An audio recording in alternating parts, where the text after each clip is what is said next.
Polda Metro Jaya pun mengerahkan 3.588 personel gabungan TNI Polri, Dishub dan juga Satpol PP untuk mengawal aksi demonstrasi mahasiswa hari ini.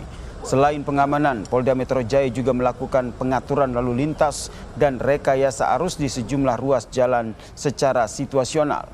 Demonstrasi mahasiswa hari ini rencananya digelar di sejumlah titik seperti di Bundaran Hotel Indonesia, area Patung Kuda, Silang Monas hingga depan kantor Badan Gizi Nasional.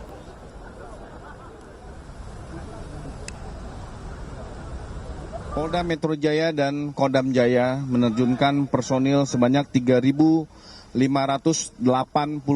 personil gabungan TNI, Polri, dari Dishub, Satpol PP, dan Polres-Polres penyangga.